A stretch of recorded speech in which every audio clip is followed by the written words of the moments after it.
चलो देखो, national income के न्यूमेरिकल्स में हमारे पास 3 मेथड्स हैं। एक है इनकम, एक है वैल्यू एडेड और एक है एक्सपेंडिचर।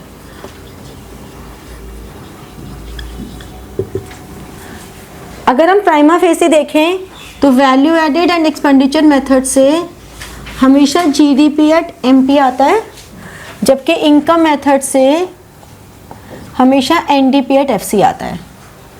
ठीक है, जो 3 गोल्डन रूल्स होते हैं उसमें फर्स्ट गोल्डन रूल क्या होता है? फर्स्ट गोल्डन रूल इज कि तुम्हें ग्रॉस से नेट पे जाना है, जिसके लिए डेप्रिसिएशन माइनस करना है, यानी कि consumption of fixed capital minus करना है।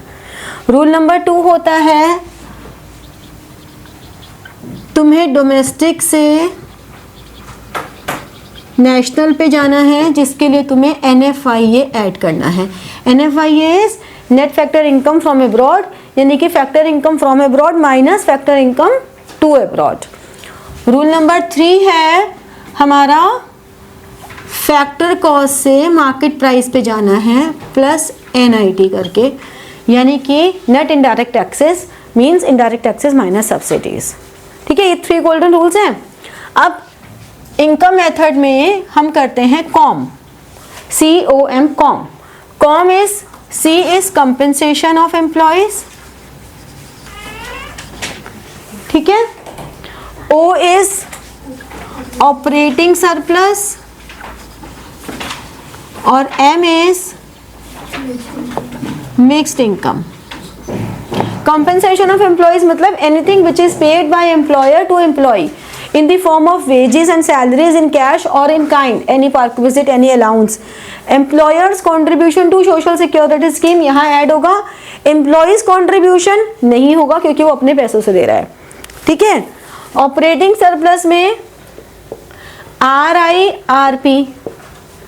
RIRP का मतलब rent, interest, royalty and profit. और प्रॉफिट को फर्दर हम कहते हैं 3 पार्ट्स में, यानी कि प्रॉफिट में से हमने दिया कॉर्पोरेट डिविडेंड, फिर हमने क्या दिया डिविडेंड देने के बाद कॉर्पोरेट टैक्स, फिर डिविडेंड, और जो बचा वो है सरप्लस प्रॉफिट, यानी कि अनडिस्ट्रीब्यूटेड प्रॉफिट्स, रिटेन्ड अर्निंग्स। ठीक है, तो ये हमारा इनकम मेथड हो गया, याद आ गया। फिर वैल्यू एडेड में क्या होता है? वैल्यू एडेड में है value of output minus intermediate consumption. अब वैल्यू ऑफ आउटपुट क्या होती है? Sales plus change in stock.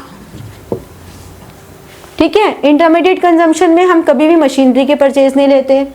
फिर हमें और क्या ध्यान रखना है? Value of output from primary sector, secondary sector, tertiary sector.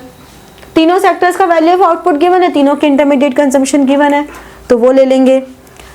Sales को हम बाय डिफॉल्ट टोटल सेल्स ही लेके चलते हैं, यानी कि domestic sales plus exports minus imports. तो हम हमेशा ही मान के चलते हैं कि सेल्स में तुम्हारा एक्सपोर्ट माइनस इंपोर्ट्स इंक्लूडेड है। डोमेस्टिक सेल्स अगर अलग से गिवन है तो ही हम नेट एक्सपोर्ट्स को ऐड करेंगे, एक ये पॉइंट हो गया। एक्सपेंडिचर में हम सब तरह का कंजम्पशन और इन्वेस्टमेंट एक्सपेंडिचर ले लेते हैं, यानी कि जितना भी कंजम्पशन एंड इन्वेस्टमेंट एक्सपेंडिचर है वो हमारा यहाँ आ जाता है।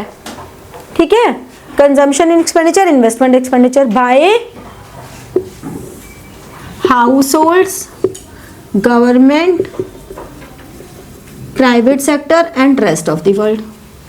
यानी कि रेजिडेंशियल कंस्ट्रक्शन आ गया, प्राइवेट इन्वेस्टमेंट आ गई, पब्लिक इन्वेस्टमेंट आ गई, ठीक है ना, government expenditure on goods and services आ गया, सब कुछ आ जाता है, नेट एक्सपोर्ट्स आ गया, सब आ गया।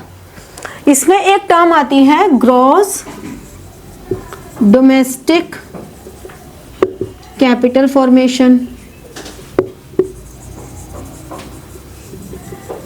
यानी कि ये दो कंपोनेंट्स को मिला के बनती है gross domestic fixed capital formation plus change in stock. Change in stock मतलब closing stock minus opening stock, जो यहाँ पे भी यूज हो रहा है, इन्वेंट्री इन्वेस्टमेंट जिसे हम कहते हैं। ठीक है, तो ये एक्सपेंडिचर मेथड से हो जाएगा। अब ये तीन हमारे पास मेथड्स हो गए। यहां से हमें एनडीपी मिला, अगर हमें नेशनल इनकम चाहिए तो that is NNP at FC, यानी कि इसमें हमने एनएफआई ऐड कर दिया तो नेशनल इनकम आ गई ना।